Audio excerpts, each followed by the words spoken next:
ಎಲ್ಲರಿಗೂ ಯೂಟ್ಯೂಬ್ ಚಾನಲ್ಗೆ ಸ್ವಾಗತ. ಈ ಒಂದು ವಿಡಿಯೋದಲ್ಲಿ ನಾವು 8ನೇ ತರಗತಿ ಸಮಾಜ ವಿಜ್ಞಾನ ಭಾಗ 2 ಅಧ್ಯಾಯ 18 ದಕ್ಷಿಣ ಭಾರತದ ರಾಜವಂಶಗಳು, ಶಾತವಾಹನರು, ಕದಂಬರು, ಗಂಗರು ಈ ಪಾಠದ ಪ್ರಶ್ನೋತ್ತರಗಳನ್ನು ನೋಡೋಣ. ಕೆಳಕಂಡ ವಾಕ್ಯಗಳನ್ನು ಸೂಕ್ತ ಪದಗಳಿಂದ ಪೂರ್ಣಗೊಳಿಸಿ. ಮೊದಲನೇ ವಾಕ್ಯ, ಸಿಮುಕನು ಡ್ಯಾಶ್ನು ರಾಜಧಾನಿಯನ್ನಾಗಿ ಮಾಡಿಕೊಂಡಿದ್ದನು. ಉತ್ತರ ಶ್ರೀಕಾಕುಲಂ. ಎರಡನೆಯ ವಾಕ್ಯ, ಹಾಲನ್ನು ಬರೆದ ಗ್ರಂಥ ಡ್ಯಾಶ್. ಉತ್ತರ ಗಾಥಾ ಸಪ್ತಸತಿ.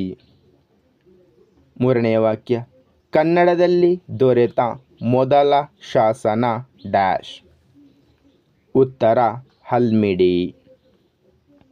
ನಾಲ್ಕನೇ ವಾಕ್ಯ, ಕದಂಬರ ರಾಜಧಾನಿ ಬನವಾಸಿಯು ಈಗಿನ ಡ್ಯಾಶ್ ಜಿಲ್ಲೆಯಲ್ಲಿದೆ.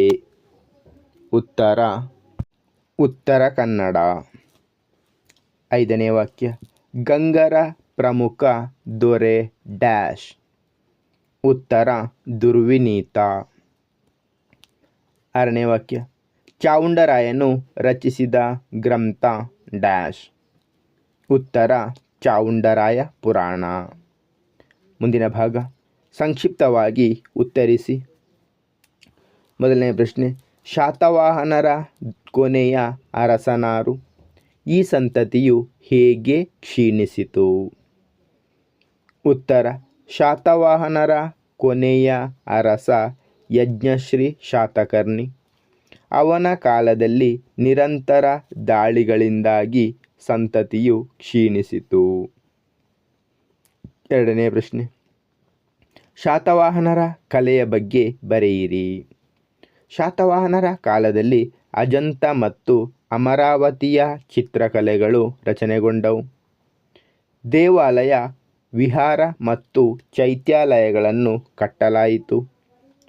ಕಾರ್ಲೆಯಲ್ಲಿ ಚೈತ್ಯಾಲಯವನ್ನು ಬನವಾಸಿಯ ಶ್ರೀಮಂತ ವರ್ತಕ ಭೂಪಾಲನು ನಿರ್ಮಿಸಿದನು. ಮುಂದಿನ ಪ್ರಶ್ನೆ, ಗಂಗರ ಸಮಾಜವು ಯಾವ ಮೌಲ್ಯಗಳಿಂದ ಪ್ರಭಾವಿತವಾಗಿದ್ದಿತು? ಉತ್ತರ, ಗಂಗರ ಕಾಲದ ಸಮಾಜ ಹಲವು ಪಂಗಡ ಜಾತಿಗಳಾಗಿ ವಿಭಜಿತವಾಗಿದ್ದರೂ ಪರಸ್ಪರಾವಲಂಬಿಗಳಾಗಿದ್ದರು. ಪಿತೃಪ್ರಧಾನ ಅವಿಭಕ್ತ ಕುಟುಂಬ ಪದ್ಧತಿ ಸಾಮಾನ್ಯವಾಗಿತ್ತು. ಸಮಾಜದಲ್ಲಿ ಸತ್ಯಶೀಲತೆ, ಸ್ವಾಮಿನಿಷ್ಠೆ, ಶೌರ್ಯ ಮತ್ತು ತಾಳ್ಮೆ ಎಂಬ ಸಾಮಾಜಿಕ ಮೌಲ್ಯಗಳು ಪ್ರಭಾವಿತವಾಗಿದ್ದವು. ಮುಂದಿನ ಪ್ರಶ್ನೆ, ಗಂಗರ ಕಾಲದ 4 ಗ್ರಂಥಗಳನ್ನು ಹೆಸರಿಸಿ.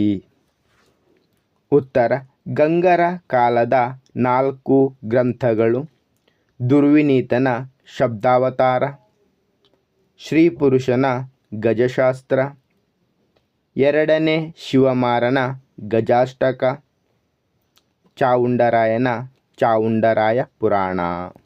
ಧನ್ಯವಾದಗಳು. ಇಷ್ಟವಾದರೆ ಲೈಕ್ ಮಾಡಿ, ಶೇರ್ ಮಾಡಿ. ಹೆಚ್ಚಿನ ವಿಡಿಯೋಗಳಿಗಾಗಿ ಚಾನಲನ್ನು ಉಚಿತವಾಗಿ ಸಬ್ಸ್ಕ್ರೈಬ್ ಮಾಡಿ.